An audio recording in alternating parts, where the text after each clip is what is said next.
All right, let's get this show on the road. If not, I mean, who else could it be but the original Ploof? I mean, at some point we all gotta meet him, right? We got two generations. We got a in this lot room. of people. Shout out to the secondary Justin Ploof there, as you may know, behind the camera today, manning the Google, and then now the Jeff Ploof, the great and original OG gangster Ploof. And you might know him also from his very own podcast, ladies and gentlemen.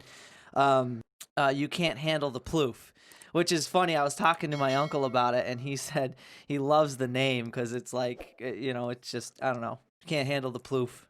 Can't handle the Ploof. I don't know. Like truth. And it's good because you're, as a nod to that, you're trying to like, as most people are with podcasts, it's just so important to breathe some fresh air into conversation, right? Right. Get rebirthing that, if you will, because it's something that's lost these days. And we sort of touched on that because I was on the show as well. So I want to actually thank you for having me on your show. And I'm, figured I'd try to return the favor. I know we're both starting out, but it's fun. And I like collaborating as much as possible. It's kind of like one of the best things about any creative industry is collaborating with similar people. How's the process been so far? So yeah, man, it's thanks for having me on. Yeah. You were a blast. We got a lot of great reviews. Oh, nice. People Okay. are calling me up saying this guy Mike's a smart guy. Thank you. They loved it. I struggle with how much time to have everybody on. You know what I mean? Like, I never know to keep it at like 2 hours or 3 hours. I like to let it go as far as it can go. Absolutely. And then see where it pans out. I know closing out's always the most awkward thing. like there has to be an end time, but Yeah, when does that look like? I know. So it's like going back to when I wanted to start the podcast. It was tough. Like you go through these different scenarios. Like, are people going to listen to me? Do people like me? I don't want to hear my voice. Yeah. I look fat on camera, whatever that is. And then as you start that process, you start to see that, there's people that'll help, like you. So when I watched your podcast for the first time, I was like, wow, this is exactly what I wanted to do. Like, you were my spark that said, I'm going to do this. Well, I appreciate that, man. Yeah, honestly, it's funny how things work out like that. All it takes, and I was inspired in a very similar way by just watching other people do it and how much fun it was.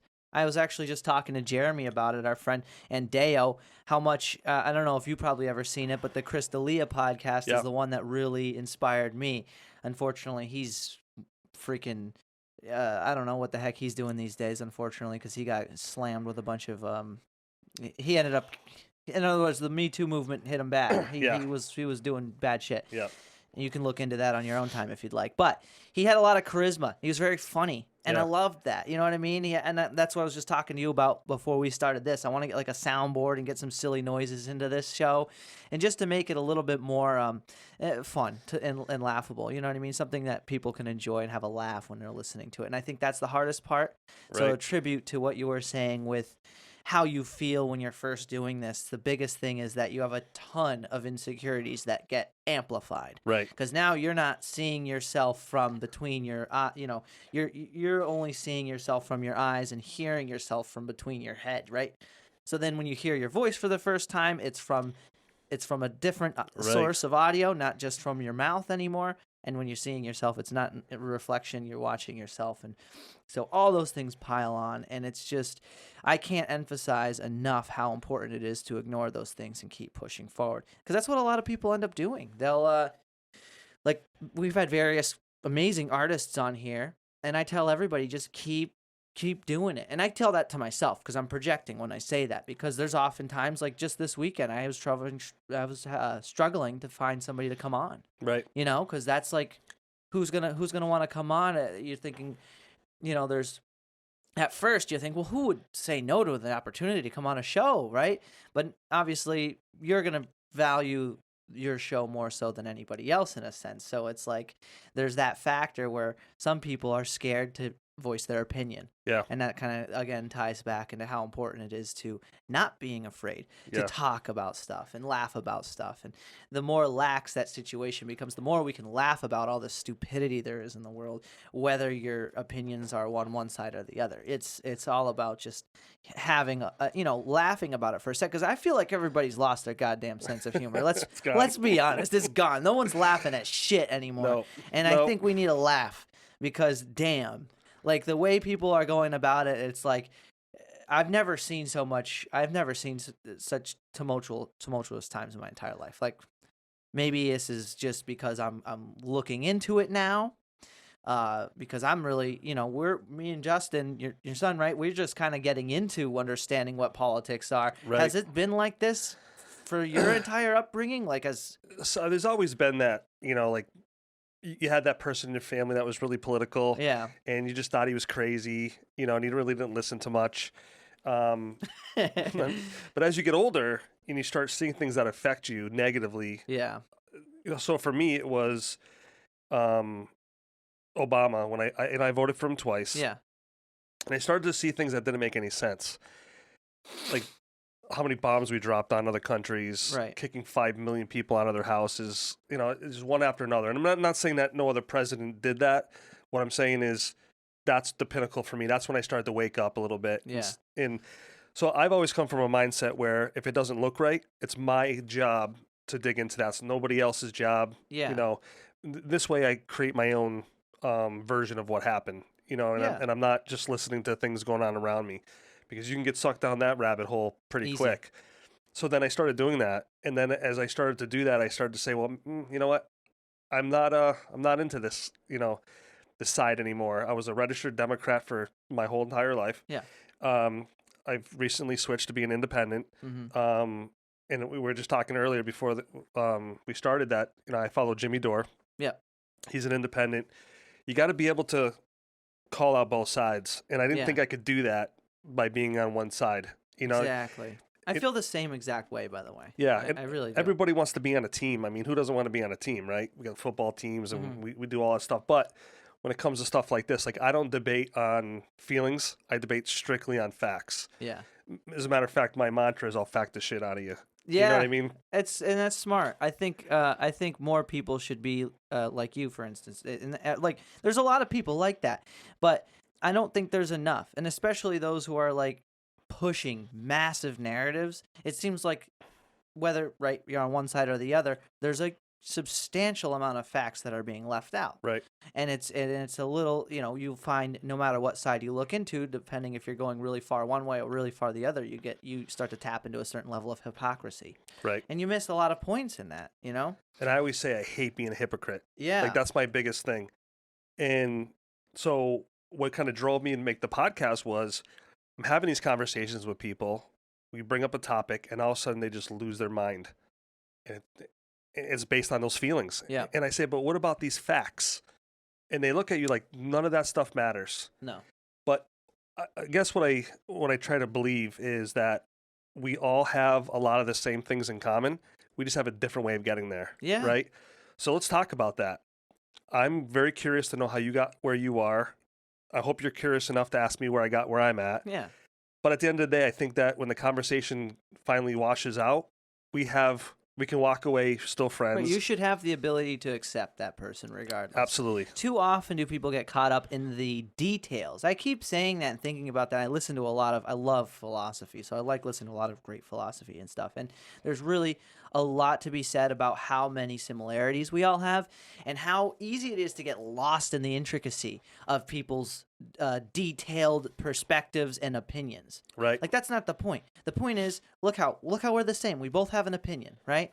And then you could just keep going with that. You could make that list 20 miles long if you want. Like, right. Oh, we're both humans. We're both born from a woman. We both like food. You know what I mean? Like, we're getting lost in the details that really don't define us, that are only things that we feel in this current moment. Have nothing to do with who we really are. You know what I mean? Right. And so that's causing these massive divides, and people can't get along anymore. You know what I mean? Or at least for the time being. It's probably in part a lot of what's going on is because it's an election year.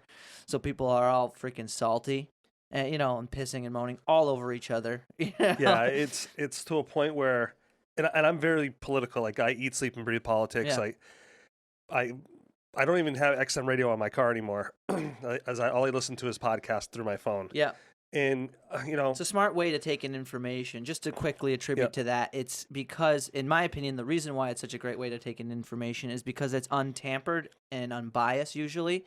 And even if it is to a side, it's not regulated or silenced. Like, for instance, if you're taking your information from news sources from YouTube or Facebook or Instagram, all the social media platforms lean to the left right now. right, So obviously, if you're somebody who's very on the right, you'll notice that there's a lot of information that's stifled because of that. right, Now, that's not saying that the information that's being silenced is good or bad. I'm just saying that there's information being silenced.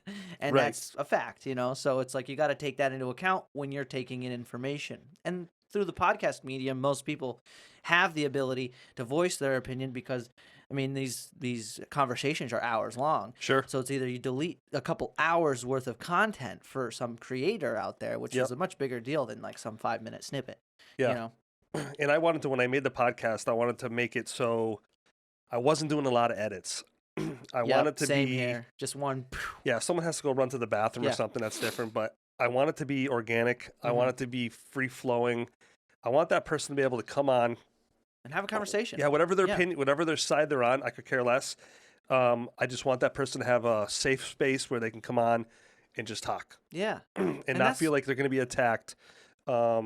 But again, to have that conversation, It's the you best know? thing to be able to have. Otherwise, people are afraid to say anything. And I'll get in the same position where I'll have a certain opinion, and it probably is an opinion that resides on a side, but it's like maybe I want to say it, and now I'm like kind of scared, you know? And Yeah. I don't like that feeling, and Yeah. that's sort of something I'm trying to conquer in this. And I think as time goes on, and once I get better at conveying those opinions and my thoughts, I'll be able to be a little bit more funny with the whole platform because that's kind of where I want it to go. Right.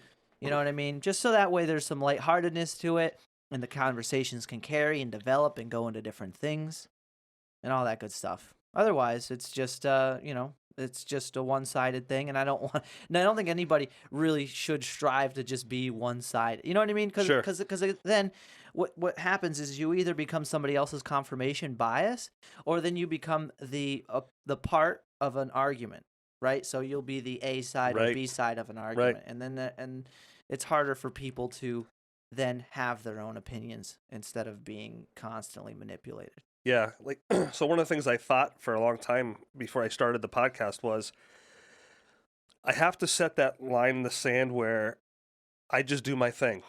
And Yeah. and I don't want to get mixed up with all the microscopes being on me all the time, and if I Oh my want God! if yeah. I want to talk about something, I'm just doing it. And at the end of the day, if anybody doesn't want to follow me, nothing I can do about that. Mhm. But again, if someone doesn't agree with me, I have an open platform. You can come on and have that conversation. Yeah. But I feel like I got a lot of things to say, even at my age. And I'm almost 50. Yep. Well, 3 years from now. I don't want to get myself there too early. Especially when I look at the young Ploof here and see how Ploof much too. he's grown. How similar were you guys in growing up? Because I know Ploof really well. We were fighting all that, like wrestling all the time. Did you wrestle with your buddies all the time and yeah, stuff? we did all that kind of stuff. I don't think there was a day that went by I didn't see this guy's face, and I didn't want to just try to beat his ass. We'd get out of school and we'd just start wrestling Yeah, for like yeah. no reason. We'd be like trekking through the snow, looking at each other. Oh, yeah. And like he saw me and I saw him, and then we just started running after each other in the snow, and then boom. Yeah, Remember? it's a rite of passage. I'm lucky. Polar bear fights, I think you used to call them. Right. I'm kind of lucky that I had the friends that I ended up having, because my first set of friends for a while there, I'm pretty sure I'd be in jail or I'd be dead. Oh yeah. So I kind of realigned myself with other people.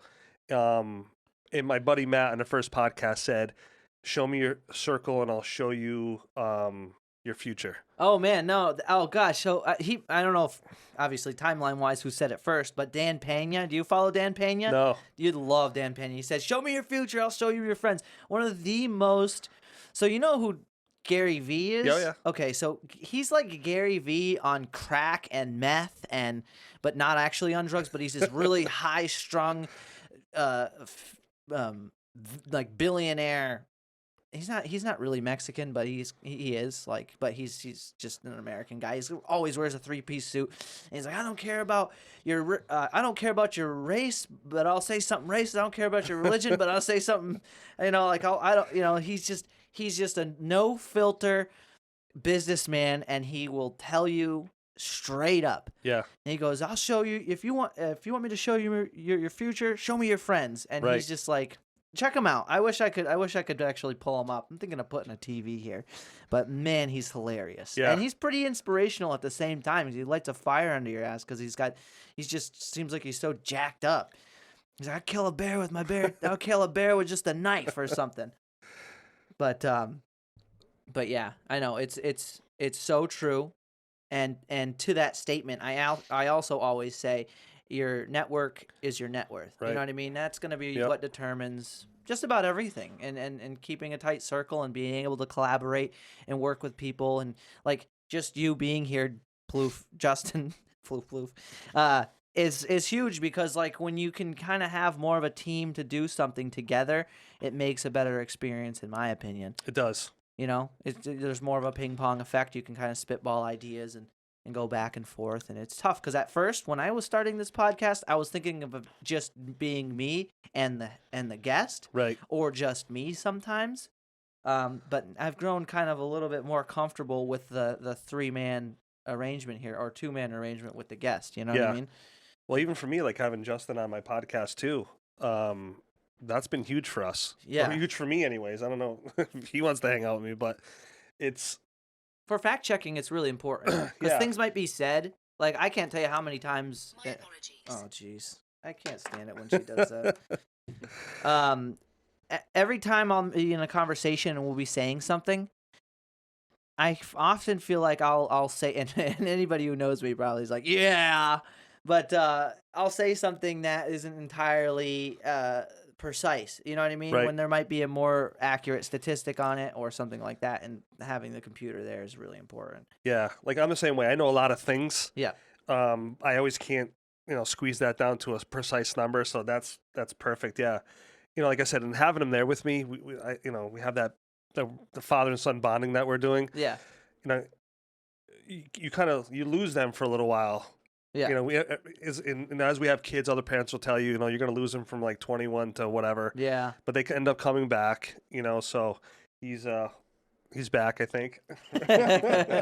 He just For woke now. up. Yeah. We called him like 20 minutes ago to get down here. I just woke up. It's Yep. 11. That's the Ploof life, though, Yep. for Justin Ploof, rather. Yep. Unfortunately.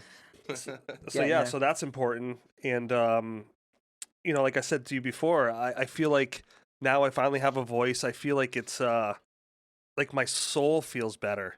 I feel, it's so true. Anytime you start doing something productive that has a progressive, well, I'm going to sneeze. Bless you. That has some type of progressive measure to it. It's so fulfilling, Right. like in a very deep way. Have you ever read the book Rich Dad Poor Dad? I have. Yeah, such a good book. And there was something that touched on that, and it's like, and it said, don't ever work for money. You know what I Right. mean? When you're doing something just because you want to do it, there's something so much more fulfilling to that. And I think it carries a much greater value long term. Right. Because obviously nobody, I mean, like for instance, say you didn't have say you had $10 billion tomorrow, would you go to work? You know what I mean? The answer is a straight up no. Yeah, like I would definitely change up some things, and I say that even as somebody who works for myself. As much as I love it, there's still a small anchoring factor where I'm exchanging my time for money, and that's not a good thing. And for anybody out there who's trying to become more financially independent, you'll obviously understand that concept where you don't want to be trading your time anymore Right. for money.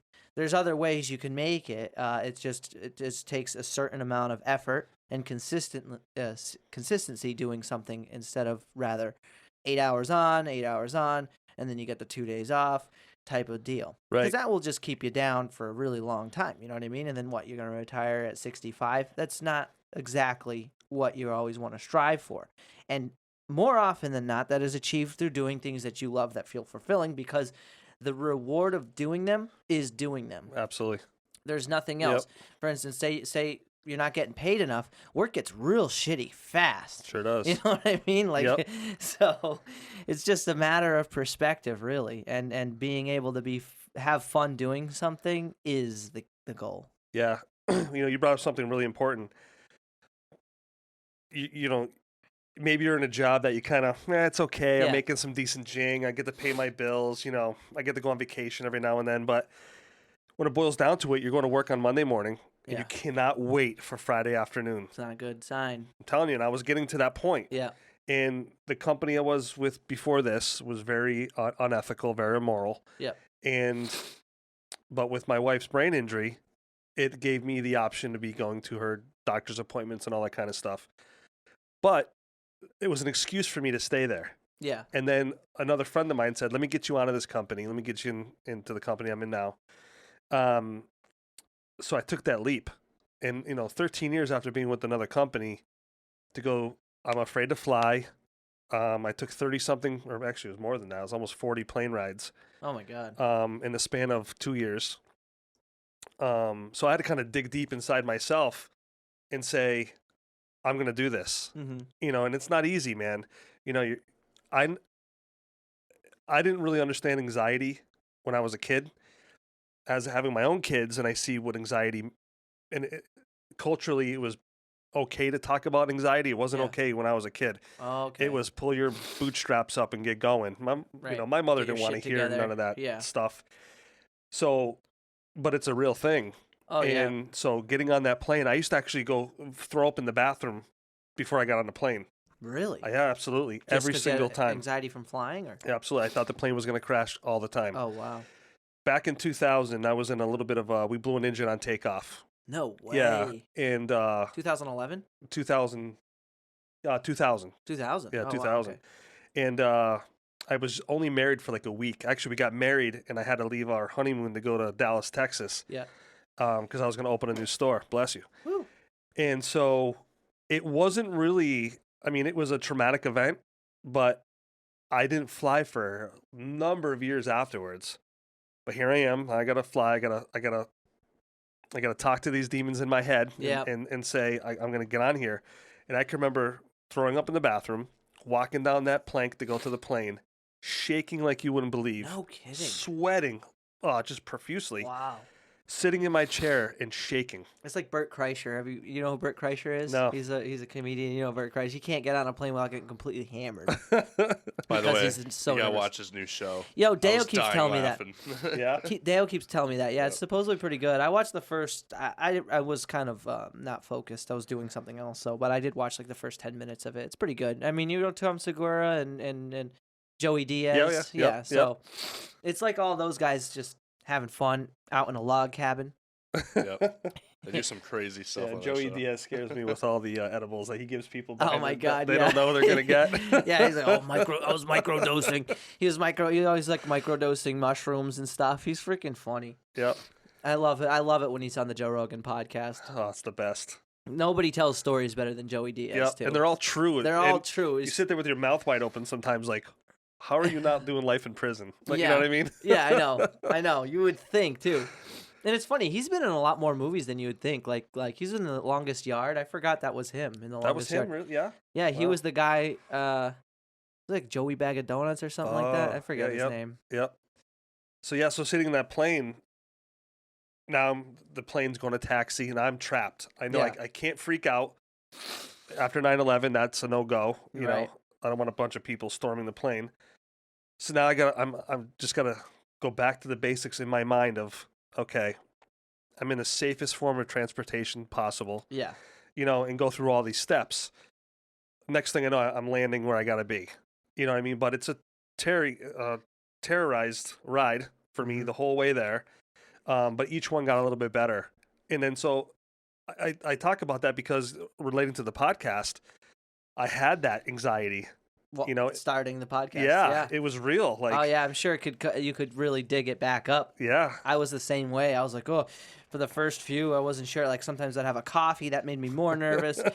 Sometimes it doesn't, but it's like Right. I'm actually really just trying to figure out my relationship with coffee because sometimes it's great, but I can't have it every day. I have to have it every few days. Do you really? Yeah. Yeah, otherwise my anxiety just gets really, really bad. Yeah. And I can't sleep. So that's a good one too. Well, that's my problem. I fight insomnia pretty on Yeah. the regular. Like 2 nights ago, I was up at 2:00 in the morning.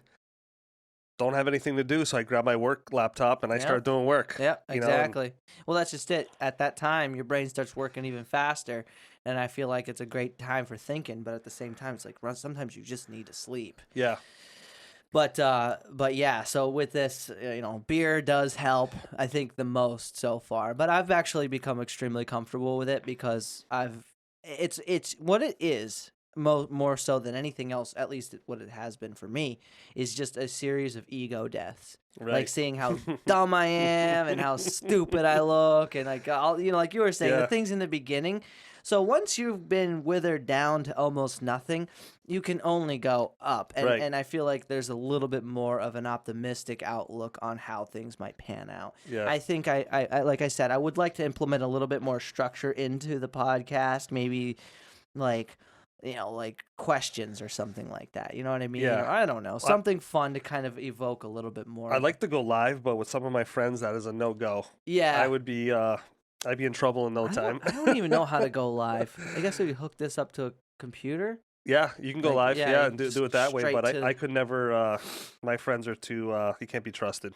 So I would. Even at this age, you think you guys do crazy stuff. It doesn't change. You just get older. Yeah, exactly. I'm seeing that now. I really don't feel any different. I'm sure that won't change. Yeah, You know what I mean? I It's still still- feel like I'm 12 mentally. I'm wearing Yeah. a Flash Gordon T-shirt today. Yeah. So I just Exactly. I love it. So yeah, so like the progression of the podcast is what I love about it, and I was so scared of it before.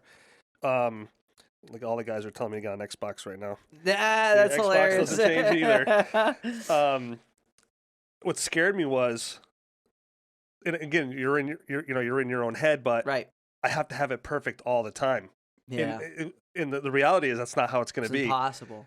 The last one we just did, we had a bad camera angle, and Yeah, I think I saw that. It was looking out into the rest of the cellar. well, it had the light. One of my the lights light was was cutting in it, off one of okay. the corners, but if you look at through the camera, you don't see that. Oh. So it's just weird. It's a little bit more of a In other words, when the camera starts recording, the angles are kind of cut off. yeah. Okay. Yep.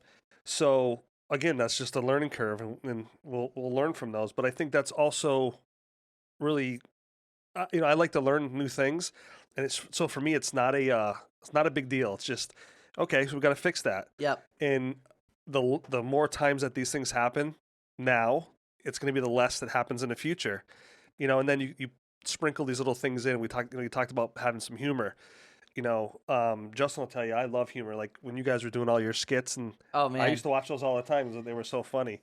those and, were really good. Shout out to LFV D. too, Martin. Yeah, shout out to D. Martin too. That was a blast. Yeah, so just imagine, I think it's really fun to imagine what it's going to be like for me and for you a year from now. Oh my god, You know what I mean? That's why you brought up collabing. I think that is so It's awesome huge. to say, because it's really not a competition. No, it's not. And it's one thing I heard when I first started was, well, isn't that your competitor? No, not even close. Because you can subscribe to 1 trillion different people. Right. There's no actual competition, and we're not making money, so Right. it doesn't matter. And even if we were, we would be making money off of the same thing, and that's a subscription, right? So in other words, say person A has 10 subscribers and person B has 10,000 subscribers. If the person A gets more subscribers, person B doesn't lose any subscribers. You Right, know what I mean? right. The person you don't. It's hard to explain to people. In fact, it's funny you mentioned that because Joe Rogan's last podcast was speaking about that exact topic on how when it comes to podcasting or creating content on any social media platform, it has nothing to do with people, you know what I mean? Like them Right. listening to you. The only time that might apply is if you had one specific set of opinions and I had one specific set of opinions, and we were fighting against Right, each other right, politically. right. Now that is how it works for competition, and that's essentially what's going on such a massive and overly consistent scale, if you ask me, because that's pretty much the state of where we're at, is people are just competing, and so when people, you can't have, in other words, there's this illusion that you can't have two opinions. Right. But not only is that not true when it comes to podcasting and content creation, it doesn't even exist because people like to just, they'll like whatever they like. Yeah. And that's totally up to them. Yeah. Like I said, it was your show was the spark that kind of said, I would wake up one morning and be like, okay, it's go. Yep. Next day, I don't want to do it. Yep. And then you fight with this for like so long. And then I watch your podcast for the first time on the way to work. And I'm like, I remember calling Justin. I'm like, I'm doing this. Yeah. And then you go down that rabbit hole of, okay, now what do I do? Right. This is all new to me. I don't know how to edit. I don't know how to do all these different things, but it's amazing how many people, well, two things. It's amazing how many people have come out of the woodwork and say that we support you on what you're doing. Yeah, man. Right? It's awesome to see that. I feel the same way. Sometimes every now and then somebody will be like, hey, I really like that last episode. And that's what you do it for. Yeah. You're like, sweet. Yeah. And then Accomplished the it. second one is the amount of people that come out to help you. Yeah. You know what I mean? Like you were a huge help. Yeah. My friend Matt Herring was another one. And we all have different podcasts, but we all come together. Oh, does he have one too? Yeah. No kidding. Yeah. So if Okay. you watch the last one I just did, Okay. we talk about having humor, and we were talking about aliens, and it was supposed to be a little bit of conspiracy theory, but we never really got into that part of it. So that's definitely going to have to happen again. Right. But one of the things that Matt said that was interesting was, let's say we have an alien invasion tomorrow, right? No one's going to care if you're on the right or the left, Right. Because now we have something else that we need to worry about, right? Exactly. So that's the point of my podcast, is like, I want to get to that point where we're having those conversations, and I don't ever want to change anybody's mind. It's not why I'm here. It's a matter of supplementing what they already know with some more interesting things, food for thought type of stuff. Yeah. I think that's super important. Yep. All of a sudden, people are all thinking about the same shit all the time. You lose you lose the spice of life. Diversity ceases to exist, and then you're just thinking about politics and politicians and things that really, oddly enough, don't even matter. If Right. you really think about it, I mean, really, how much does it matter? You're convinced that it matters very much, especially if you listen to the news. But honestly, like for instance, with the whole pandemic, if they had made this initially just to be a natural disaster, which it is, because this is a natural disaster, even if there was human intervention, the point is it's affecting people on a natural basis. This is a natural thing that happens to people. They contract a disease and they die or they get sick, whatever. When something happens on a natural disaster level, remember when the hurricanes came through and destroyed Munson and Yep. Brimfield? And Yep, absolutely. people got together. People got together and fixed it. You know what I mean? People are Helped each bringing other out out. chainsaws. Yeah. And, yep. They were doing anything they could. Now, obviously, there was a little bit of turmoil. I mean, there were stressful times, but not everybody was pinned against each other. There wasn't this wild 50-50 divide. The first thing that happened when this pandemic started, it became a political thing immediately. Right. How can you really help anybody? Because now Everything that comes in the near future is going to be politically motivated. Yeah, You know what I mean? It's like you gotta at some point realize that this involves people as an individual, but as a collective. Or I should say more so as a collective than as an individual. Because what we're experiencing is that we collectively weren't ready from a planetary standpoint. In fact, from like a health standpoint, you know what I mean? Right. Obviously, people who are really old are going to always be, compromised. So they're on their way out anyways. And not to say that that's what they deserve. I'm not saying people should just die, but I mean, people do. And it's a part of life. And if you have trouble accepting that, it's going to be a long life for you. Sure. You know what I mean? You can't just dwell on that. You have to find out how you can make yourself less susceptible to something like that. And forget about the pandemic. Say if you're somebody who lives on the coast and your house keeps getting washed out by freaking bad weather and tsunamis and whatever the hell keeps affecting your house, like hurricanes, move. Right. You know what I mean? Quit being the problem. Figure out the solution. You know what I mean? Yep. And I think a lot more people have more power than they're given credit for, or giving, there's not enough emphasis or education on helping people understand what they can do to better themselves, right? Right. Like back to even the current pandemic, it's like there's no talk about how to stay healthy and what to do. Nobody cares about that. We want to know whose fault it was. Yeah. Well, Joe Rogan said it the best. Whose fault was this? It's like, who cares? It's your fault if you've been sitting on your ass for the past 90 years. You know what I mean? Like, or well, not 90. If you're 90, you're gonna, you're in bad shape. But that's just how it is for everybody who's 90. If you've been, not taking care of yourself for many years, and I say this only because I see it so often, Right. in the health industry, where you'll have somebody come in and they haven't exercised their entire lives, and now they have a shoulder issue or a hip issue or a knee issue. There's a lot of backtracking you have to do, right? And it's not entirely, in an isolated standpoint, their fault, but it's because society doesn't always put that kind of pressure on people. Right. And I think there should be more availability to that type of knowledge, as well as financial knowledge. Most people don't know how economy even works. Right. And you notice that when you're seeing people talk about rich people or poor people. It's like, do you know how that person got rich? Do you know how the person got poor? Yeah. No. They Yeah. don't care to know. One of the things I always laugh when you talk about the Fed or the Reserve, no one knows that's a private entity. Yeah. And then when you explain that, they're like, when did that happen? Yeah, yeah. And it's amazing how much people didn't know. And listen, I was at that point where I was that person years ago where it was lollipop and butterflies, man. Like, Yeah. my biggest worry was, am I going to be able to catch my show on a Friday night? You know what I mean? But then as things start getting uglier, and I had the mental fortitude to say, listen, I'm not going to listen to anybody. I'm just going to do my homework, come out with my own opinion, and then go from there. If you looked at my podcast and all my news stuff, I follow both sides. I don't leave a stone unturned. Oh, And so I know when I have a debate or a discussion with somebody, I'm coming from a genuine place. Like, I'm coming with true facts. I'm not just, yeah. spurting off one side or the other. So, like, where my podcast is going to be going, I want to have a little bit more of that. Yeah. So it's like You don't want to be labeled, in other words, as just, oh, he's this. And I'm in the same boat. Yeah.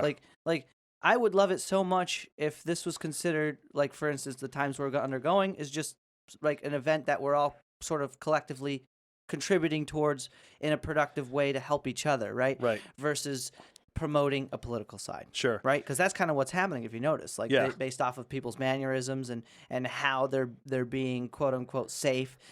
Some people, there's a lot of shaming going on.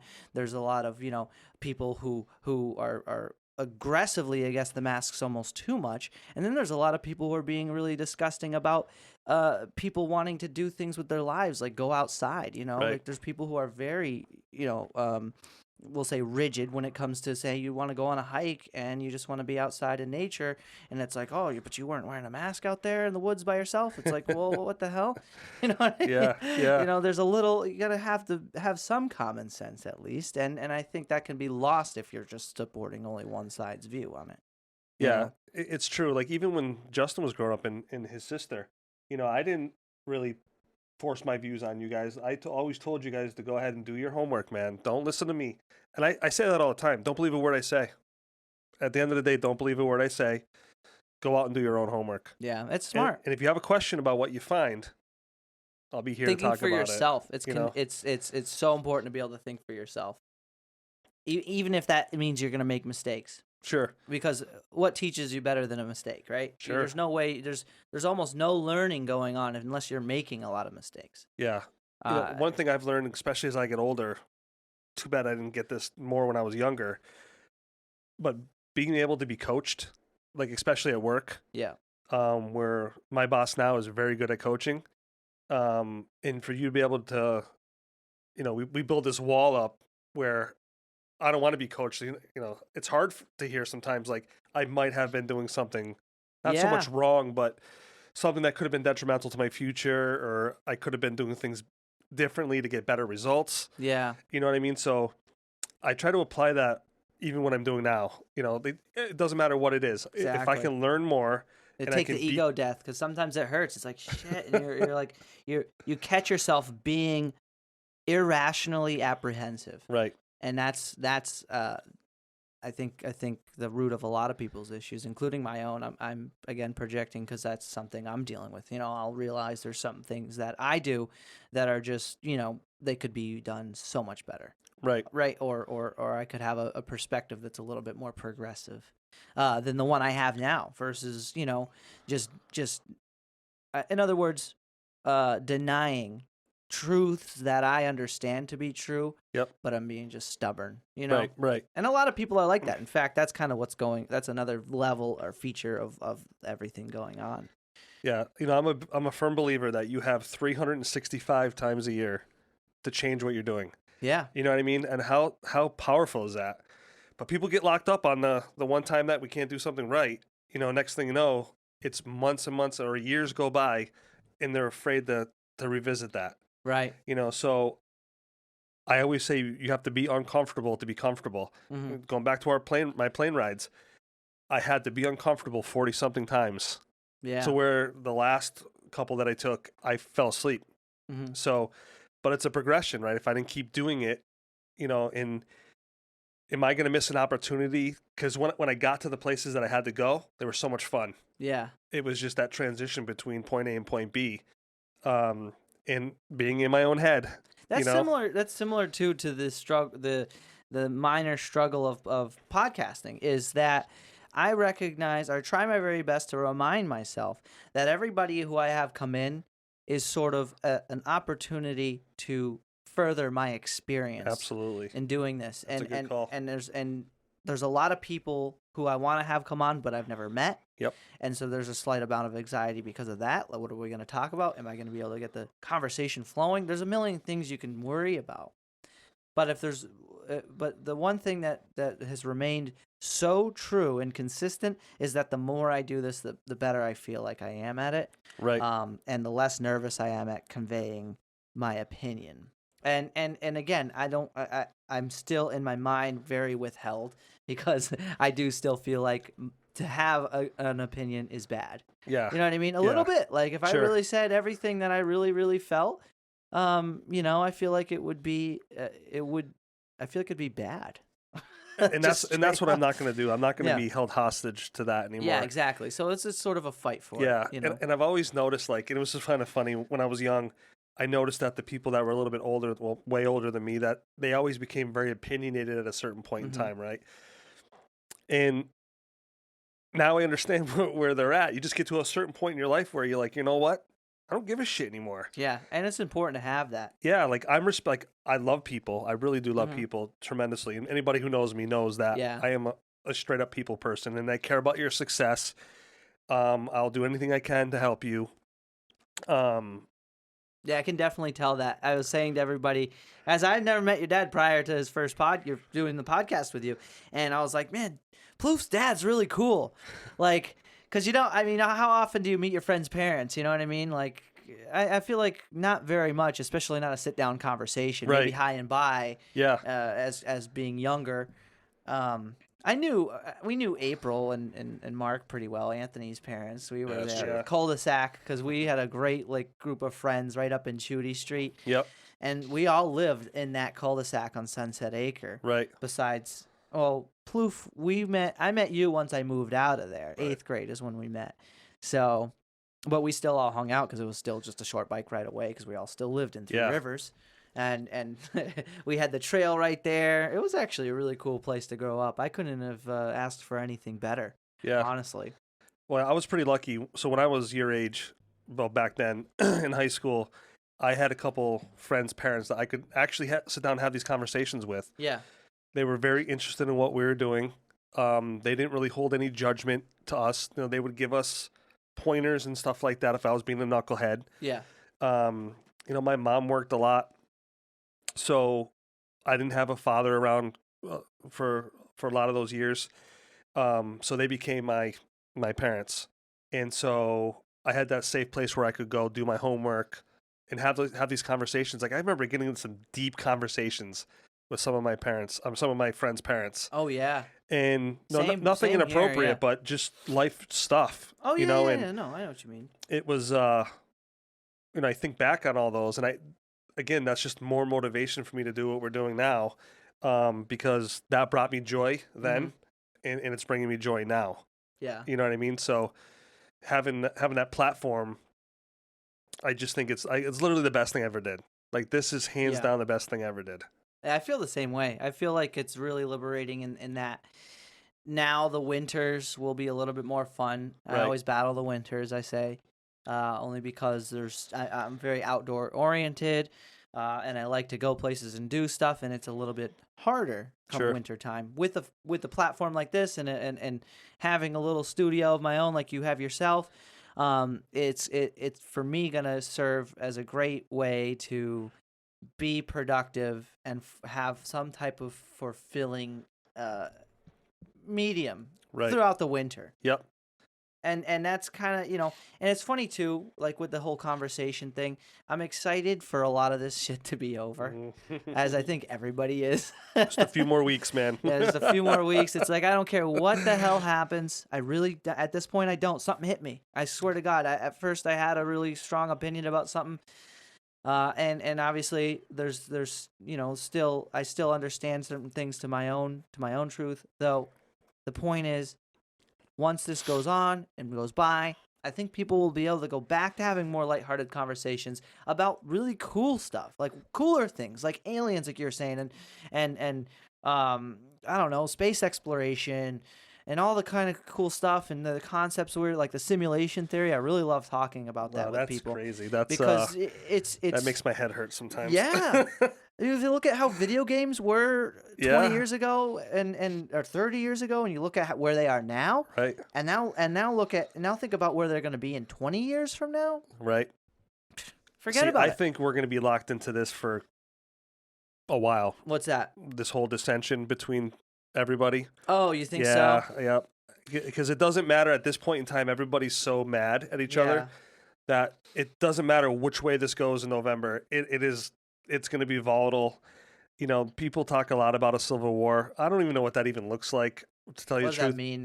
What does that mean? But I mean, I know what the definition textbook means. Yes, but what is that gonna do? Like, obviously, because that scares me. It's different now. It's much different now because you have cities that are run by Democrats in a Republican state. You know what I mean? Like, there's a lot of that going on, right? I would believe so.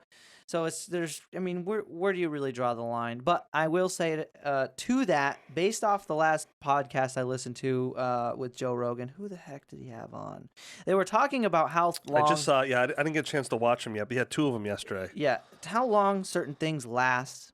The pandemic, whether things change with a vaccine or not, they say about 18 months is how long most pandemics last. Yep. And it's actually not, one, because of research in a sense, but I would argue that it has more to do with people's attention span, right? The media needs people to see, now if they've been talking about, if they're still talking about the coronavirus in June next year, I can assure you people are going to be like, well, we know, we get it. Yeah. So, I'm not going to, I've seen this one before. And so now they need something new to talk about, some kind of new thing. And so once they stop talking about it, people's fear goes way down. Right. So, in both instances where even when this first started, people are already stressed worldwide, right? Anxiety, depression, all those things. Now you throw in the sensationalization of a virus, right? And then a shutdown, and then a ton of new laws, right? Mask laws, social distancing laws, shutdown laws. People are going to die from all kinds of different things from that, right? So that's kind of the big statistic. It's like, well, look at this spike. And it's like, well, is it all because of a virus, or is it all because people were their lives were completely shattered and changed? Because most of us, especially if you're listening, you probably live around the same areas that we do, which is sort of like suburbs, rural suburbs, right? Right. Not in the middle of these cities with condensed populations, with people who live high-strung. Stress is a lifestyle out there. Yep. You think you're stressed here in your life? Imagine living in the city. There's a new type of stress out there. And you factor a lot of those things in. And for those of you who haven't, go check out Joe Dispenza's book. What's the name of the book? Have you heard of Joe Dispenza? No. So Dr. Joe Dispenza talks a lot about the nocebo and placebo effects. and how much power your mind has over your body, Sure. right? From a health standpoint. Absolutely. You can cure yourself of a lot of things from just from a mental conditioning standpoint. And there's a lot of different ways that this is proven. You just type in Dr. Joe Is Dispenza. it breaking the habit of being yourself? No, it's check the other ones. Becoming supernatural. Becoming Supernatural. So that's a very good book for those of you who are Can you text interested. that to me? It's a great book. I listened to it on Audible. Yeah, I And- find myself like I'm getting a little bit dumber as I get older, where I don't like to read as much. Yeah. I mean, I enjoy reading, but I like the audiobooks better. When I get into the whole political thing, I have to read. I have to Yes. follow a little more closely, but it is kind of funny. I don't know if it's, I like listening to the books. Yeah, because what- of my commute. So yeah, well, that's what it is too. My drive, I think that's what the Yeah. difference is. But yeah, like I find myself I can't get enough of it, yeah. and I don't know if that's healthy or not. Like even to go out for a walk, I can't go out for a walk without putting a podcast on. Yeah. You know what I mean? So I don't know if that just wears off after a time, but Oh, you it honestly, consuming information is very addictive. You know what I mean? And that's why podcasts have been so successful lately, is Yep. because it's fun to watch. Not only you get two really great features about a podcast, you get free-form conversation that has information in it, and it's the easiest way to take in information Right. because that's how we talk to each other. Right. That's how humans communicate, right? We don't talk like we're reading a script to each other in real life. So it's much easier. That's why the best speakers and the best stand-up performers and all these people can do something that's natural and enthusiastic at the same time without sounding like, because obviously every Right. movie you've ever Right. watched was a movie off of a script, right. but they were able to act those lines of texts out, right? So that way it's palpable. Sure. Or palatable rather. And so back to the point I was making there, after so much time, a lot of these things are gonna. I feel like by summer of next year, a lot of this will pass. That's what if I have a crystal ball, prophecy. That's my prophecy. I hope point so. there. I hope that's real. The anger is just so high right now. Oh, And yeah. so like I watch these videos of people blocking people off in the street, and so I can't imagine doing that to somebody, right? Yeah. My view, whatever it is, doesn't even have to be political, just in general. Well, anybody who's sensible. Yeah. I mean, I think it's important to call a spade, and it's easy to recognize right now that there's a very radical movement coming from the left.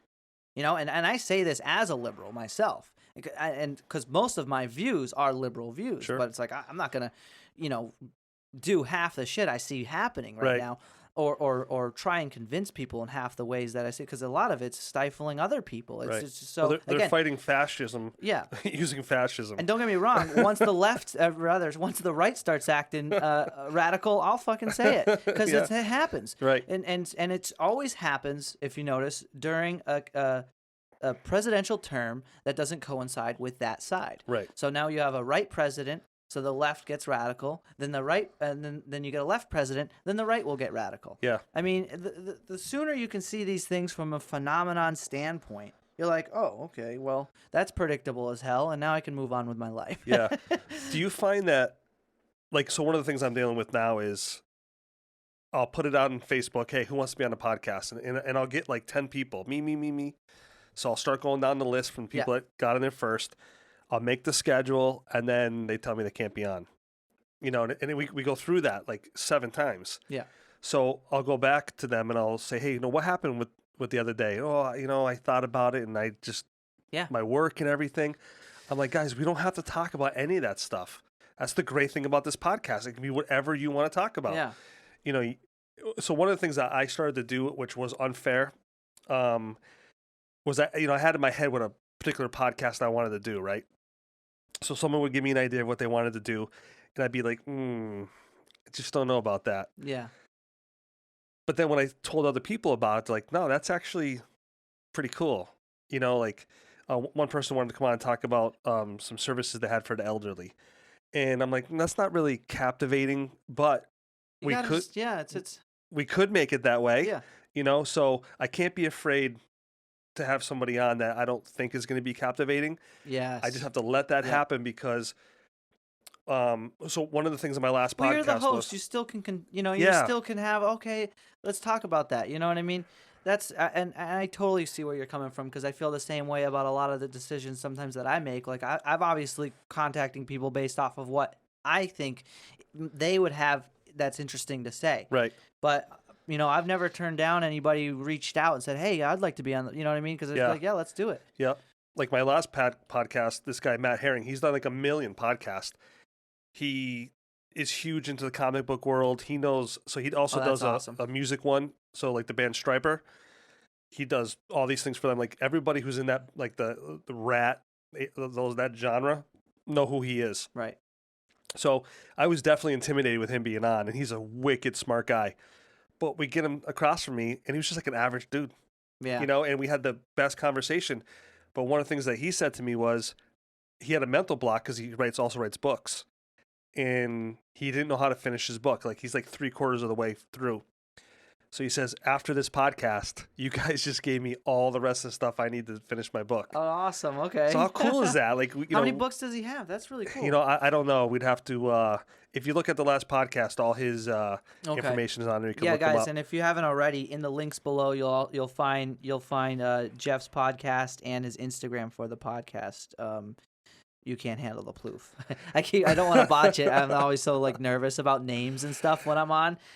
Otherwise, I'm like that. But It's so funny how we circled around that name, because when I threw it out there for different names, I said I don't want to use my name. Yeah. Cancel culture is a thing. Yep. But everybody that came back's like, Jeff, this is it's perfect. This is perfect. Yeah. So I had to embrace it because it is how I felt originally. Mhm. And then here we are right now. So I think this will be my fifth. Well, this is the 5th podcast I've done, including mine. Yep.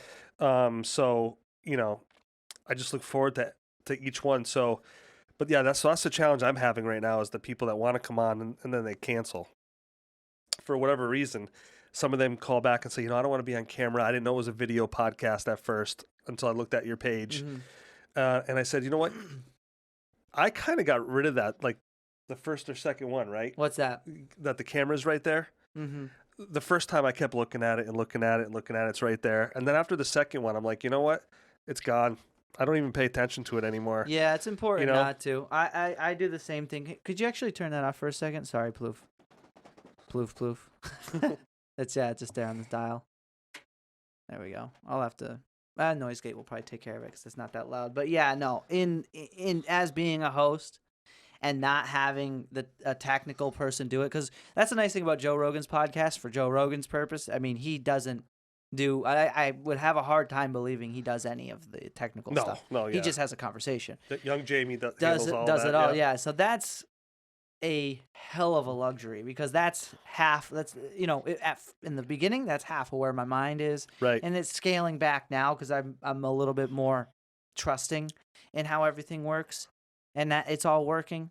Like I'll look at this sometimes, I'll look at that sometimes. I'm like, oh crap, is that still on? You know what I mean? And so I do this to myself, and it comes down to really based off of even when you're looking for somebody to come on or somebody offers to come on, it's trusting the universe, trusting that things will happen, right? Right. And that delegation of a simple delegation of authority, understanding that these components are working together and that your guest is going to still be fun. You know, I think that's what gives you more control over the whole conversation and having more fun with the conversation inevitably. Yeah. So I tell people all the time now, don't be scared. Yeah. I was scared, but you were there to support me when I started it. You know, so we can edit anything out. There's no pressure really. Right. We don't even have to post this. No. and if you don't feel comfortable after a podcast, like you said, we don't have to air it. Exactly. It's not a big deal at the end of the day.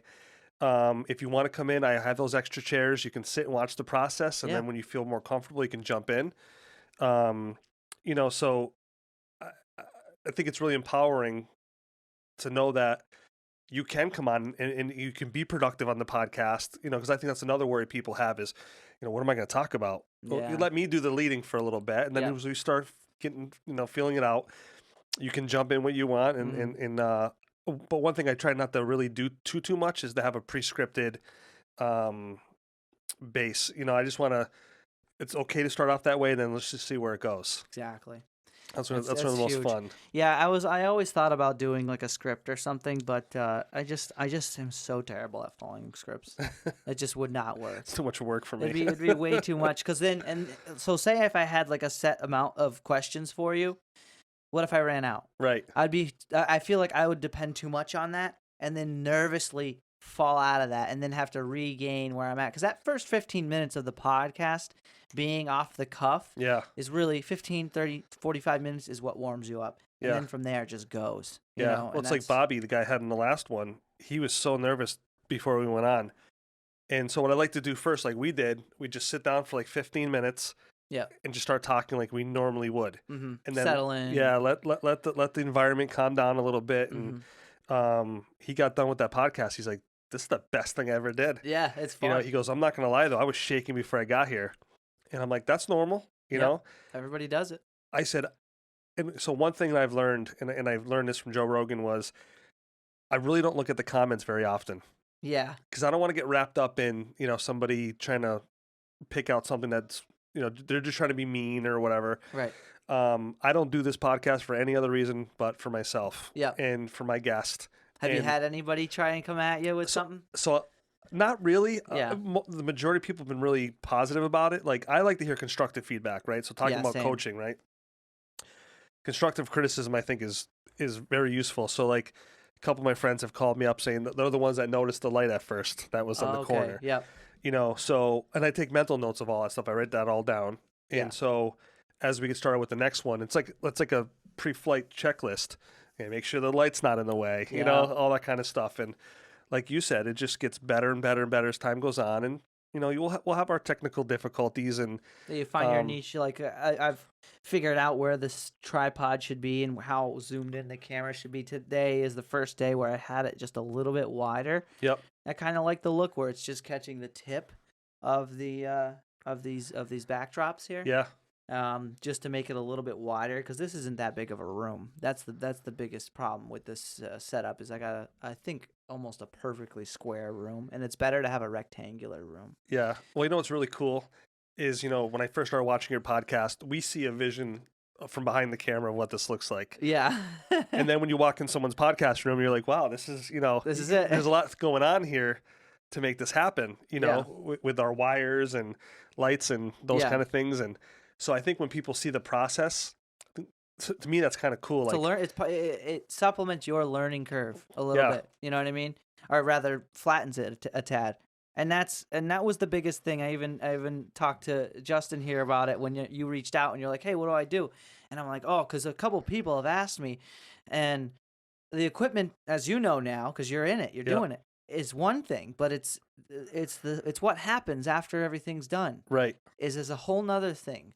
When it comes to like I like the branding you got going on with the cartoon character on your podcast, the name, the titles, the sound editing, you know what I mean? All those little intricacies add up post-production. Right. Post-production's when most of the magic happens Right. because this is as simply as flipping a few switches. Yeah. What's happening now? What happens after is okay, you know, your voice is a little deeper. I'll have to scale back the noise gate. You know, I was talking a little bit louder. Maybe I'll bring mine down a little bit. Or Ploof was hard to hear, something like that, you know? Yeah. All those things come into play. Yeah. And all those things are kind of what happens after, so it's difficult in a sentence to Right. sort of explain, all right, this is how you do that. Right. You know, I told some people, because when I started doing this, a few different people asked me, what's the most basic introductory way? I was like, well, webcam on your computer. Right.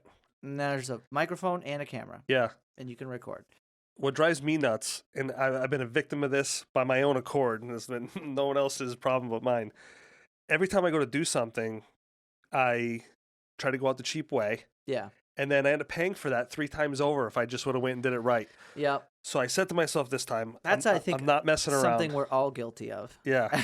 Honestly. But it's true, though, because it saves you so much time and energy and money in the long run, Mm-hmm. you know, and, you know, I dropped almost $5,000 to set all my stuff up. And my computer was obviously my biggest, even though I had another laptop, it wasn't anywhere near what I needed for editing. But I'm thinking long term, right? I'm thinking 4K, I'm thinking even 8K at some point. Right. So do I invest the money now or what if I don't have the money later? You know what Yeah. I mean? So, and my wife was just a great support system, She was totally supportive of it. yeah, That's cool. well, we talked about losing my dad last year and Mhm. how time was a thing that he thought he had forever, Yeah, as we all do. Right. Honestly, I was talking to one of my older clients about that. I'm like, she said she for a moment stopped and looked around. She goes, "Wow, it's amazing seeing us all get older like this, you know." Because the gym I work at, or rather the one me and a couple other people have been running for the time being, and for since we bought it rather, is we have this amazing attendance of people in the same community who all know each other. And so when they're looking out, they're seeing these people who they've seen their whole lifetimes, and now they're all old. And Yep. and I said the same thing that you just said that your dad thought, and it's like I recognize that, I realize that I don't think I'm ever gonna get old. Obviously, I know I am, but I don't know I am. Right? Right. There's two things: just understanding and knowing that you are. And it's been a saying that I've had recently because of that understanding or knowing. I don't know where I'm at with it, but it's the older I get, the younger I realize I am. Because your true wealth always depends, or usually depends, on how much time you have. Right. You have 10 trillion billion gazillion dollars at 101 years old and be pretty much at the end of your rope. It There's- doesn't mean anything. Doesn't mean shit. Yep. Yep. You're dead. You're a dead man. Yeah. And that's the thing. I didn't want to get to a point where I was sitting in my recliner in my living room, Yeah. at 8 o'clock going, great, got to be at work tomorrow. And, Yeah. I can't wait for Friday. And, if I can do something in between to be productive and open my mind, again, interact with people. We talked a little bit about this last time, but my friend Roger, who I met at work last year, we got, our manager had to vote or to put us up and say this person. So it's called acceleration. Yep. It's a fast track. It's a kind of like an in-depth training, and it has nothing to do with work really, but it has to do with everything about ourselves. Yeah. How we get in our own way. We find our why in what we do. And Roger had friend request me on Facebook like a few weeks before that, and I saw he worked for my company, so I just accepted him and moved on. Yeah. Well, I'm having breakfast the morning that the bus is ready to come get us for our first class, and I see this guy with this big watch. Yeah. Yeah. Big watch, and he's a big guy. Yeah. And I said, that's Roger. And I always think things happen for a reason, right? Like, I believe in fate, things happen for a reason. So we go into our first class, and Roger's sitting in front of me, and he's such a big guy, I'm having a hard time seeing around him. But I noticed as we get up there and we start talking about our past and how we got to where we are, Roger's writing everything down. And that it has always stuck in my head. He cared enough that he didn't even know me, but to want to write stuff down about me. Oh my God. Which was, and That it is gets cool. It gets deeper because we Yeah, got deeper into that as we've known each other. And I don't call Roger. So Roger's my accountability partner at work. So if I'm having a bad day or I'm not making my goals or whatever, I can call Roger, and he kind of doesn't. He never tells me what to do. He just makes me work it out. And then when I have the answer, he goes, "You just said your answer." Wow. So it's impactful. So having a accountability partner, I think, is huge. That's cool. Your work provides that. That's really awesome. So, well, Rogers is another guy that I work with. But Okay. we do have a training team, and those people. Right. So the people who work for the same company you work for then work together as they in other words have a business system that's structured to provide the employees, not to provide the employees, but to pair the employees up with each other in a sense. Pretty much. That way- So we have a phenomenal training team that Yeah. are just the best people I've ever met in my entire life. I've always been fascinated with people that kind of give their selves to training. It's a selfless act. But then on the back half of it, when you see those people succeed or get promoted or whatever, I think that's probably where the satisfaction comes from. But I've always admired people who can do that. Yeah. Who that their entire day is waking up and making sure I'm successful. Yeah. Not even worrying about That's awesome. them. You know what I mean? So I find that fascinating. So Roger, as we got a chance to know each other through the whole week we were there, I noticed he had a bracelet on, and it says choice, and it's WWRS. What would Roger say? No. So a lot of times when I say something, he'd be like, "What would I say?" Yeah. And that's just another way of getting yourself to think. And then mindset. And I think mindset is just the most incredible word when you pair it with choice. Yeah. Because I have a choice every day. I can go out there and do the wrong thing and have it negatively affect my life, or I can try to get rid of the negativity, have that mindset of I'm going to go out there and do the best job I can. But at the end of the day, I might fail, but that's okay because it's a learning experience. And I think as I get older, those learning experiences are not as detrimental as they were to me when I was younger. So in other words, as I get older, if I make a mistake, I'm okay with that. Yeah. You know, I used to make a mistake, and boy, that used to affect me for like a whole week. Mm. And going through this program at work last year kind of made me feel like I don't have to be that way. You know what I mean? Like I can make a mistake. That is perfectly okay. Give myself some grace and then move on. Yeah. Do you know? And I think once you get to that pinnacle and you have that mindset, it just literally clears your mind. Like I can It's make a huge. mistake and be like, okay, I'm going to write that down because I don't want to forget that I made Yeah. it. But then I say, what can I do differently so I didn't have that happen? Or the negative effects of that aren't going to be as bad. It's such it's such an important part of everybody's life that mistakes not only happen, but that you recognize that you can learn from them and move on. Right. And I say that again as a student of that, because when you mess up or say something wrong, like on a podcast, or you do something wrong as far as the technicalities of setting something up or doing something right, and I'm just we could apply this to anything. Right. So often do people give up because of that or completely destroy their day. Like, what was that saying? Don't make 24 don't make your entire week suck because of 6 minutes of a day. You know what I mean? Or Isn't like that 8 amazing? seconds of a day or Yeah. something like that. And in the same way, I think people should be more patient with each other and themselves, because it's not like people can't change. It's not like people can't grow. And the easiest way to really, suffocate people or make it so that doesn't happen as much is by completely what's that, like, giving them a riot act, or what's that saying when you scold them, you know how there's a lot of scolding going on out there because somebody has an opinion that's conflicting, right? Yeah. That doesn't help anybody change. Right. You just in other words, gave them more reason to be the exact person you don't Yeah. want them to be. Well, like me, 26 years ago, I made a mistake. He's sitting right there. Yeah.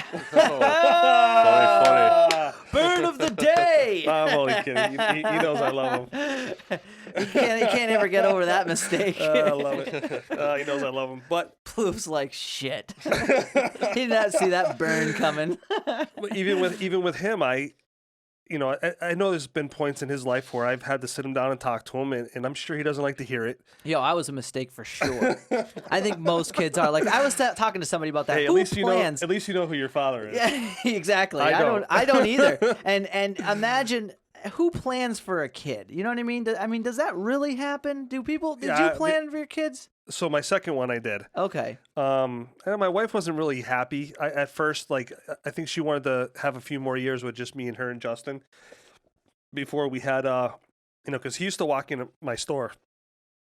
He used to look for my wife all the time before she was my wife. And he used to see her and go, pretty, pretty, pretty, and then follow her all over the store. Ploof? Yeah. Yeah. Hey, you dog. And that's how I became interested in her, was because of him. No shit. Yeah, she was kind of my boss at work, and I didn't really want too much to do with her. I was a wild man back then, Yeah, just like Ploof. He's a yeah. wild man too. Don't let him fool you. But there was something about her that he saw that Yeah. he liked, even at that little age. And so I started to kind of pay attention to her more. Yeah. So here we are 22 years later. Thank God I remembered that. 20 years married, 22 together. Mm-hmm. Yeah, you don't want to get caught messing that one up. I remember the funny story I have is I had surgery a few years ago. Major skull surgery. I had You did? Yeah. No kidding. I had severe sleep apnea, which I still have. Uh-huh. If I was smart and I cut down a few pounds, it'd probably go away. But Yep. I also had major sinus issues, like you can hear now. It just never goes away. I had major reconstructive surgery done to the inside of my nose, my throat. So what kind of funny was, usually these surgeries are done 3 different times, and I opted to have all of them done at once. So the doctor's like, "You're going to be in a world of hurt, but I'll do it." Yeah. So the doctor said, when you fill out the paperwork, I said, the nurse goes, "Do you want anybody to know you're here?" And I said, "No. I didn't want anybody to bother me. I wanted just to get in recovery, spend a few days there, and get home." Well, in the meantime, my mother is there with us. My wife leaves because we have a toddler at home, and she calls the hospital back because she wants to check on me. Well, for whatever reason, they thought the woman in my room, which was my mother, was my wife. Oh, God. So my wife keeps calling, and she's like, "That's my husband that's there. I just left. Oh, we don't have anybody here." So my wife gets totally irate.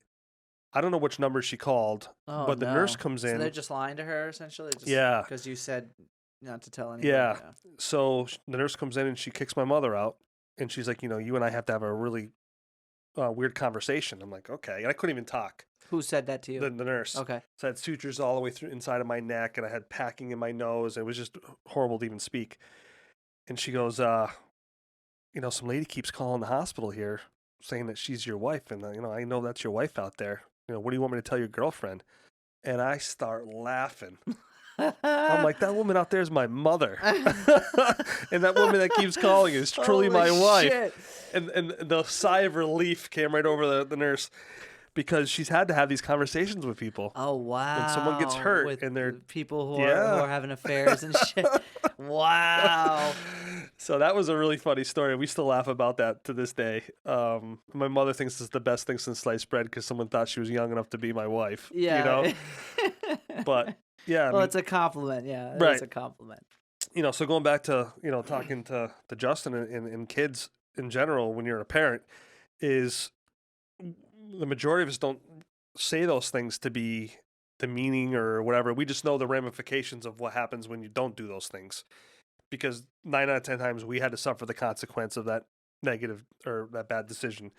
So again, being able to be coached, constructive criticism, as it relates to the podcast too, is I'm all open for that. So I haven't had really anybody be mean or Yeah. No distasteful. haters. Yeah, no haters. Yeah, I'm sure they're going to be on their way. Yep. But I again, always say that's a good sign. Yeah. Love me, hate me. I could care less. I mean, you won't be the first person that's ever hated me in my life. I've gotten some comments like when we were talking about transgender athletes. What was it for? What was it specifically? Not just overall athletes. It was for competitive fighting. Or what was we were talking about Joe Rogan? I've had some conversations, but again, it was really just clarifying that it has nothing to do with it being specifically against people who are trans. It has everything to do with understanding what chemicals are in play, because if you're transitioning from one gender to another, there's always an array of chemicals.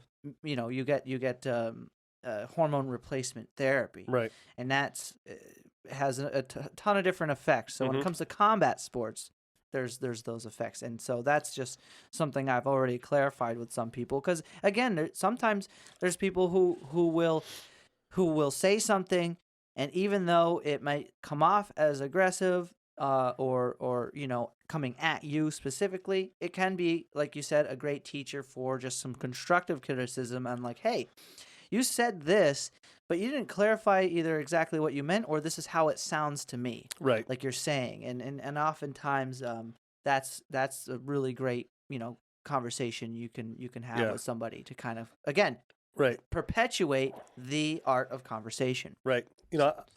I have family members that kind of don't speak to us because they think I'm on the right. And like because I'm like a big only on the right. Yeah, so I'm a big Second Amendment guy. I'm also very pro-choice.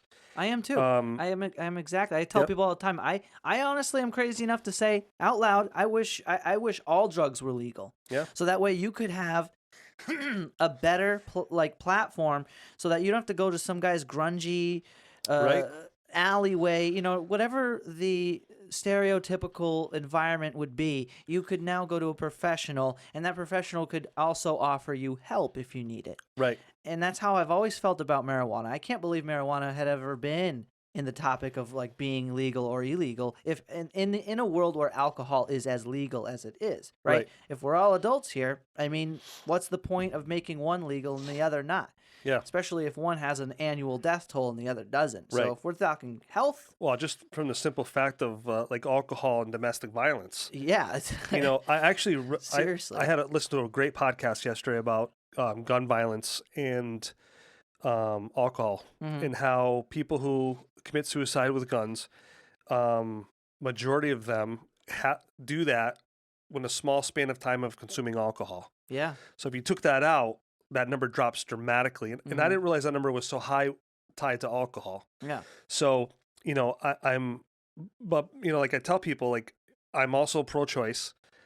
It's your body, your choice. I have no right to tell you what to do with your body. Absolutely. But there's this stigma that I deal with because I'm a pro Second Amendment person, and I can't wrap my head around I totally am too. I actually just got the paperwork to get an LTC because like I go hiking a lot in a lot of places like that. I'd rather have a regular firearm on me versus like bear spray or something. They say bear spray might work better. I'm not sure. That's not the point. Right. Point is, it's just it's my right, and it's for all legal purposes, and I think it's a good thing to exercise.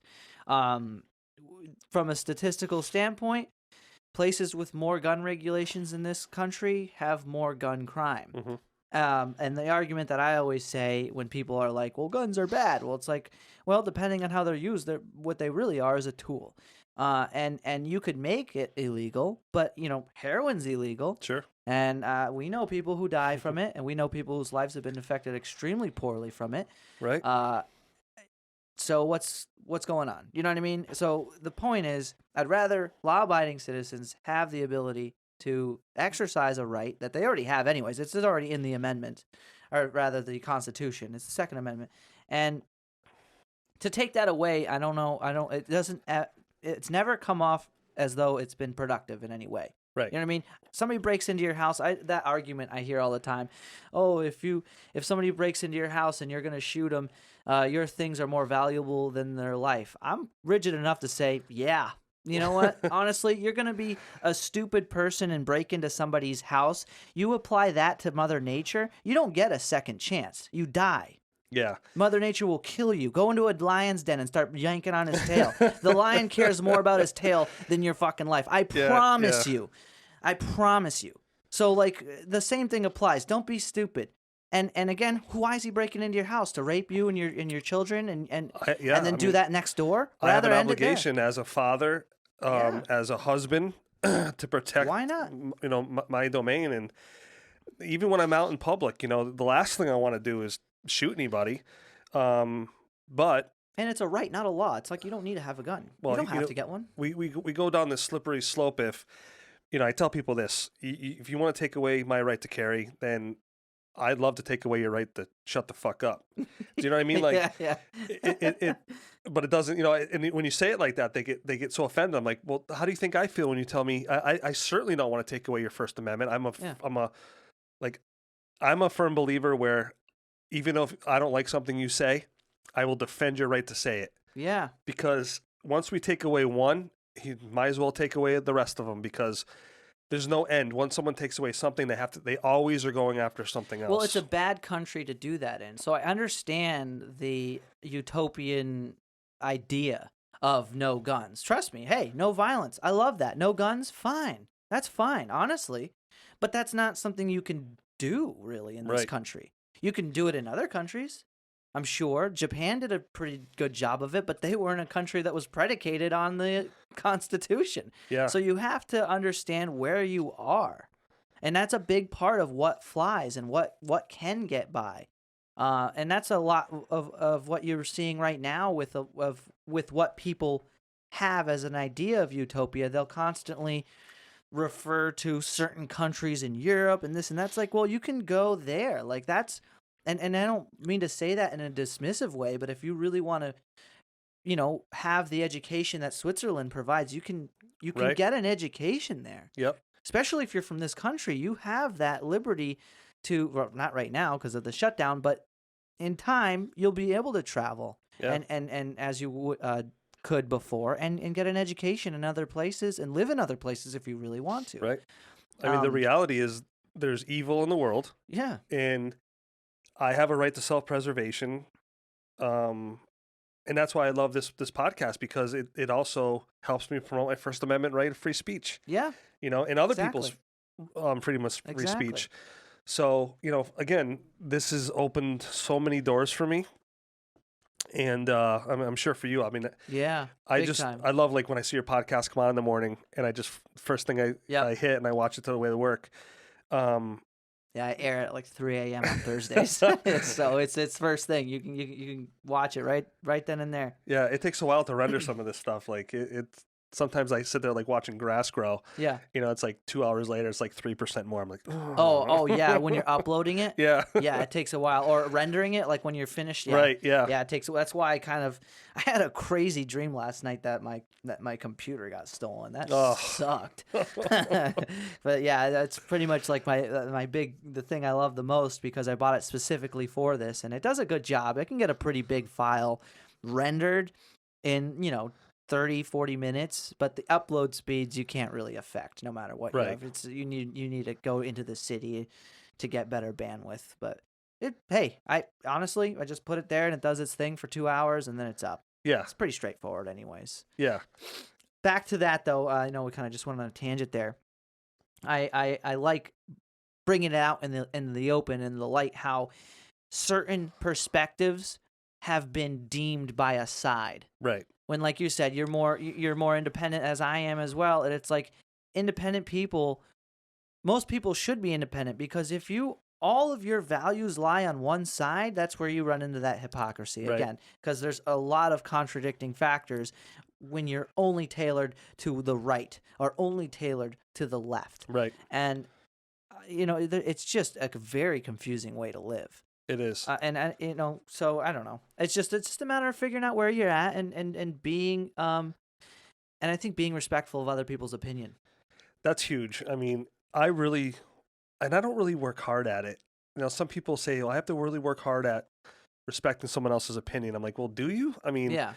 I get what you're saying, but if we come from a place of, normally of normal respect, I think it's easy for me. You know what I mean? Like, and what I do for work, I work with a lot of different people.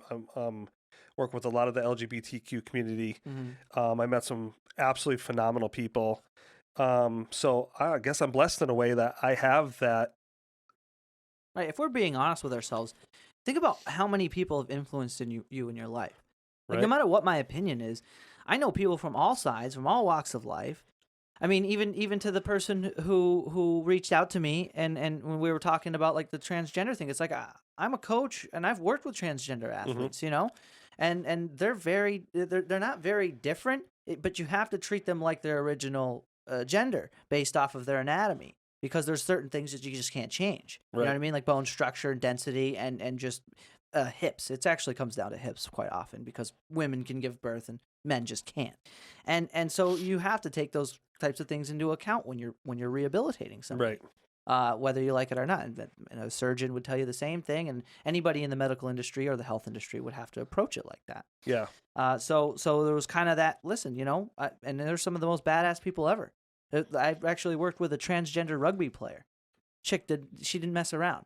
She transitioned from male to female, and she was the most badass. She'd whip my ass. I tell you that now. Like, I was like, holy shit. She had to get her Achilles tendon repaired, and she was doing some of the most hardcore plyometric exercises I've ever seen. I've ever had done with another athlete, and I was just blown away. It's inspiring. Yeah. It really is. All that talk about working out makes me tired. I'm sweating already. I'm not even moving, and I'm like, yeah, oh I'm god, I bummed. need a We were nap. talking about the gym you were going to, and that you can't get in there No, anymore. it's only open now for, and that kind of, so when the lockdown first happened, Yeah. I was, I'm gonna cancel my thing until this gets done. But I said to myself, you know what? No, I'm gonna support that gym. I'm gonna continue to let them take that money out of my Yeah. checking account. because it was the right thing to do.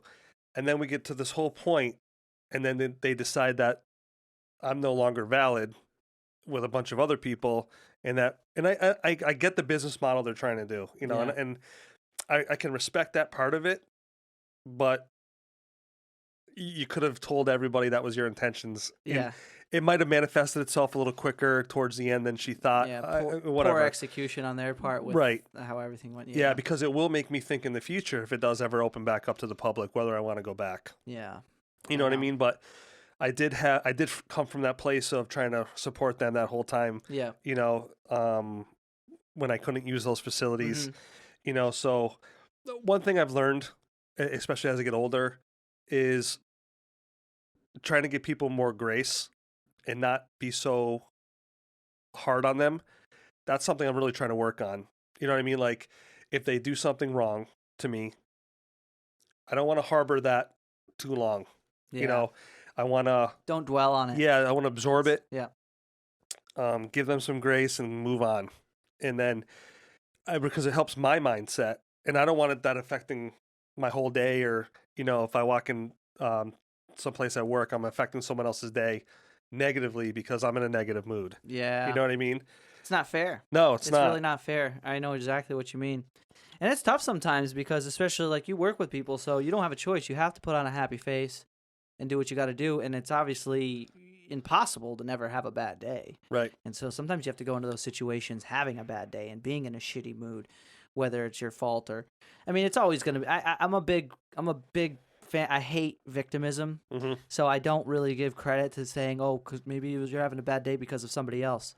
It's usually because you decide to dwell on whatever happened, like we were just talking about, instead of just, hey, move on and do what you got to do. But, there's a lot of things you can't control about yourself, too. And I think we often don't pay or give enough recognition to our own nature as being a human being, and that, you're not always, I guess you are at the same time, but not as much as you might think in certain levels of control of yourself, because you are also still yourself. Right. And yourself is operating on its own terms. Sure. Right? Because the experience of being you is a phenomenon that's occurring. And that's a fucking mind blow right there. There's a mind bender for those of you philosophy fans out there. But it's true. And it's humbling. And it kind of can really set the tone and really set perspective on what's important Sure. in life. And that's why I've been reminding myself of these things, because you get so wrapped up in the politics and all this that's going on, and none of it really matters. Right. Right? I can still eat and I can still do what I need to do.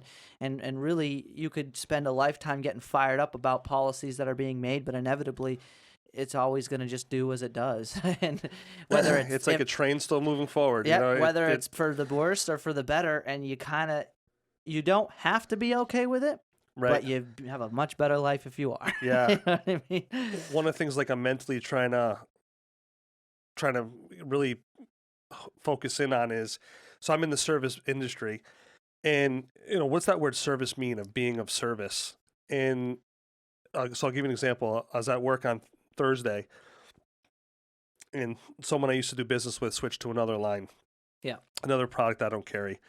And at first I was like, you didn't even call me to tell me you're going to do that. Okay. Yeah, it's a little bit of a burn at first. At first. And then in my mind, I practice this exercise that I'm here to be of service. Yeah. So I'm still going to talk about her business. I'm still going to talk about how I can help her. Mm-hmm. Because it's not about me.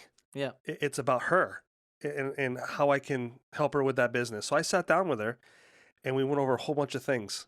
And at the end of it, she said to me, I'm not going to lie to you. I felt a little uncomfortable when you walked in, knowing that you saw my new line. And I said, you know what? That's not about me. Yeah. And I said, and don't get me wrong, when I first saw it, I felt hurt. But then I do my exercise where it's about you. Mm-hmm.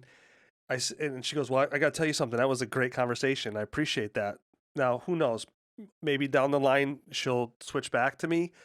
If not, I will always be there for her, because that's what my version of being of service is. Yeah. Do you know what I mean? Well, it's sort of the defining factor between being a leader and a boss, or one of those features where when somebody ends up moving on or doing something different, it's not a matter of scolding them for it. It's a matter of, hey, listen, call me if you ever need Sure. anything, or how can I help, or awesome, you know what I mean? Being encouraging, because I don't know, it's a little bit pretentious to think you can control everything. You know what I mean? Yeah. Other people need to do or have the freedom to be able to do what they want. Right. And Yep. and whether you like it or not, that's what's going to happen.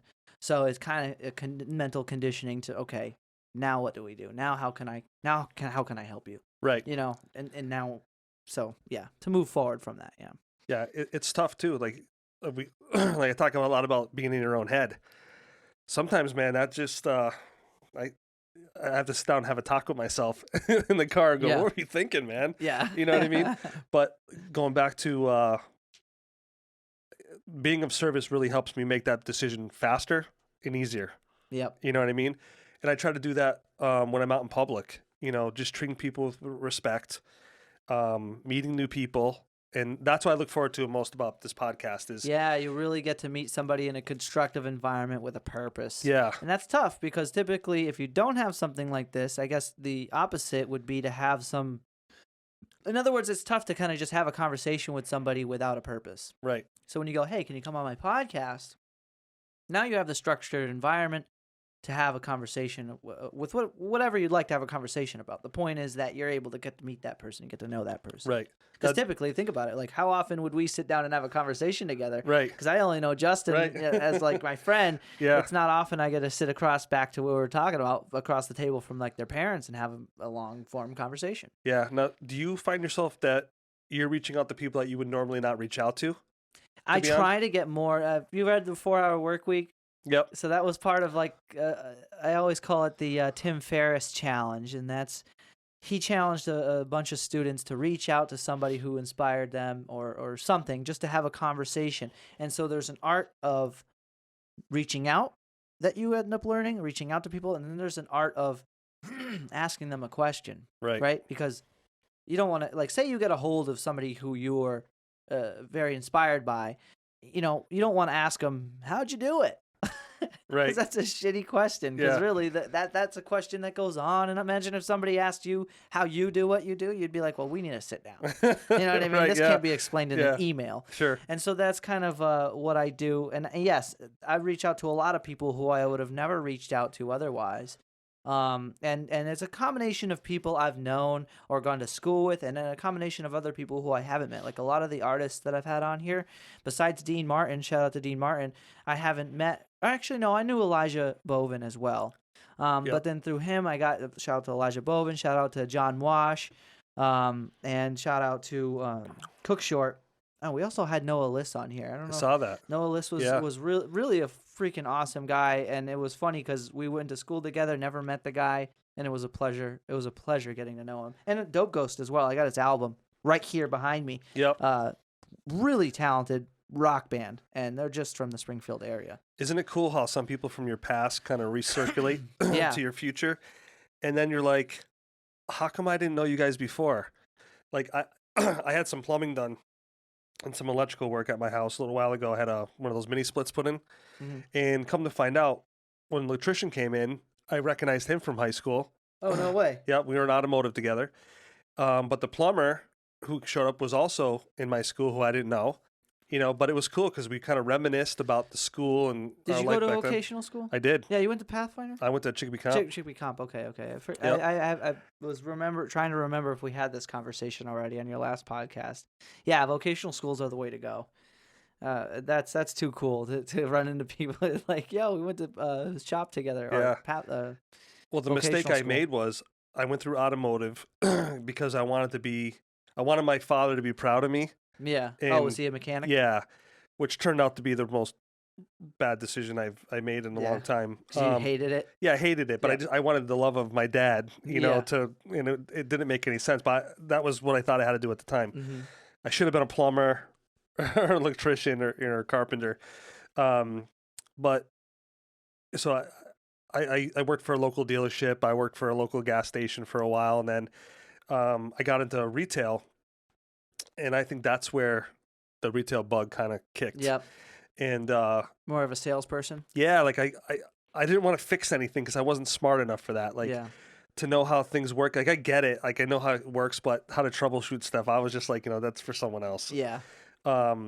but having that one-on-one interaction with somebody, and then again, I think it all just really goes back to conversations. Yeah. And it's funny because then you can come full circle. Now you can apply it to something you really, really love, which is like podcasting now. Yeah, you know? yeah. And doing that and continuing with it. Well, let's we are at a minute 40, and we probably all got things to do here on this beautiful Saturday. So, Jeff, thank you so much for coming on. This is actually awesome. You're kind of saving the show here. I always say that to people because sometimes it's so last minute. It's nice being on this side. Yeah. We talked I last told you time. it's a lot more comfortable. No pressure.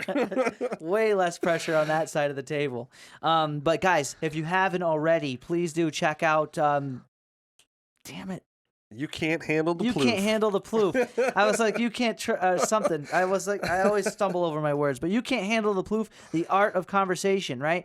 We want to bring back conversation. You know, everybody does, and so and his podcast is a great source for that. I got his Instagram and his YouTube below, so subscribe, guys, and go follow him.